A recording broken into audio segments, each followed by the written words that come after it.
সমস্যাটা হলো এই যে আমাদের ভারতের বেশ কিছু মেইন স্ট্রিম মিডিয়া তারা একেবারে জিনিসটাকে এমনভাবে দেখানো হচ্ছে বা দেখাচ্ছেন যে ভারতের ওপর বাংলাদেশের একটা বৃহৎ প্রভাব পড়তে চলেছে। সেরকম কি কিছু হবে নাকি এটা সম্পূর্ণভাবেই অন্য কোনো কারণে দেখানো হচ্ছে? এরা একটা অভিসন্ধি করছে যে কারণে হাসিনাকে এখানে রেখেছে। এরা কাশ্মীরটাকে যেভাবে ভেঙে দিল, এরা সব ডাল ভাত মনে করে। বাংলাদেশ একটা আলাদা দেশ, ভাবছে বাংলাদেশের তো বেশি গোলাগুলি নেই, ওদের মিসাইল রকেট নিউক্লিয়ার কিছু নেই, তো বাংলাদেশটা ঢুকে যাব। মানে এটা জিদের ব্যাপার। হাসিনা আমাদের লোক, হাসিনাকে ওখানে বসাতেই হবে।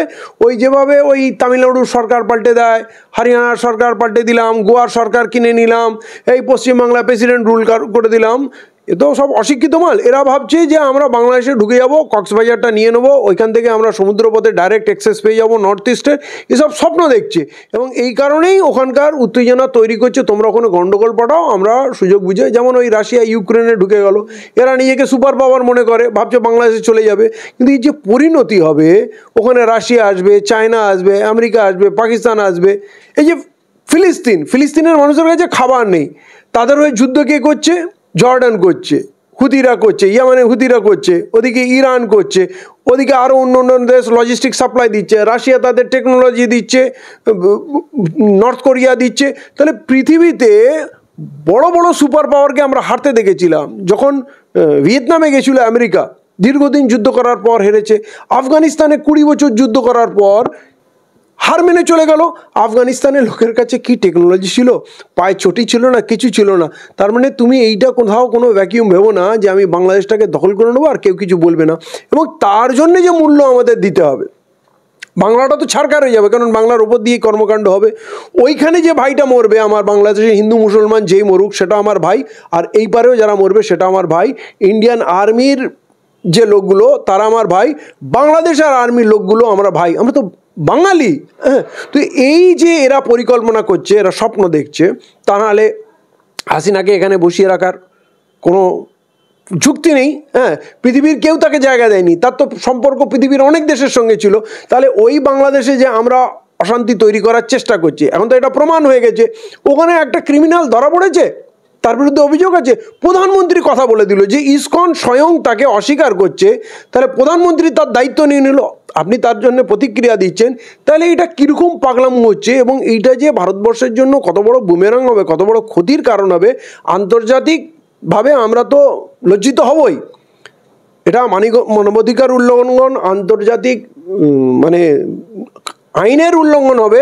এবং প্রতিবেশীর সঙ্গে প্রায় সম্পর্ক নেই, শ্রীলঙ্কার সঙ্গে সম্পর্ক নেই, মলদ্বীপের সঙ্গে সম্পর্ক নেই, নেপালের সঙ্গে সম্পর্ক নেই। পাকিস্তান জন্মসূত্রে আমাদের শত্রু, বাংলাদেশ ছিল, সেইটাকেও আমরা হারাচ্ছি। তাহলে আমরা দেশটাকে কোন বিপদের দিকে ঠেলে নিয়ে যাচ্ছি?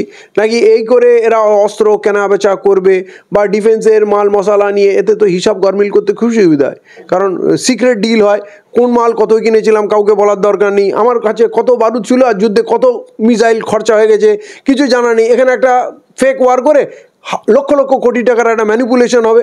তো এদের মাথায় ভালো বুদ্ধি তো থাকে না, বাংলাদেশটাকে খুঁচিয়ে ঘা করা হচ্ছে।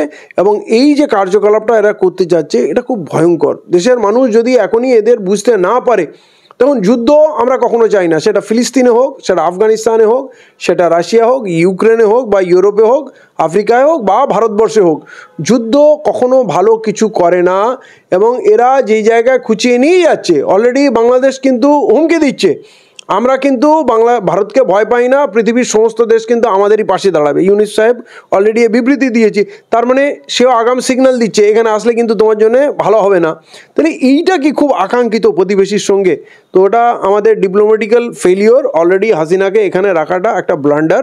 মানে একটা দেশের পলাতক প্রধানমন্ত্রী, বহিষ্কৃত প্রধানমন্ত্রী, তাকে এখানে প্রোটোকল দেওয়ার তো কিছু নেই। আমরা অন্য দেশের প্রধানমন্ত্রী আসলে তাকে প্রোটোকল দেবো, সম্মান দেবো, কিন্তু সে তাদের দেশের পলাতক ব্যক্তি, এখন সে প্রধানমন্ত্রীও না, তাকে গুছিয়ে রেখে লাভ কি? ওনার পরিকল্পনা কি? এখনো পর্যন্ত নরেন্দ্র মোদী বলেছে কি যে হাসিনাকে আমরা এই কারণে আশ্রয় দিলাম, এবং প্রথমে বলেছিল আমরা টেম্পোরারি আশ্রয় দিচ্ছি, উনি পরে উনার চলে যাবেন। তো হিউম্যানিটেরিয়ান গ্রাউন্ডে টেম্পোরারি আপনি ওনাকে আশ্রয় দিয়েছেন, মেনে নিলাম, তাহলে এখন তো 3 মাস হয়ে গেল, এখন কি এটা টেম্পোরারি? আর যদি পার্মানেন্ট থাকে তাহলে আপনি তার যুক্তি দেখান কেন তাকে রাখছেন আর ভারতবর্ষের তাতে লাভ কি, সেটা তাকে বলতে হবে। এখনো পর্যন্ত উনি কোনো কথা বলেননি।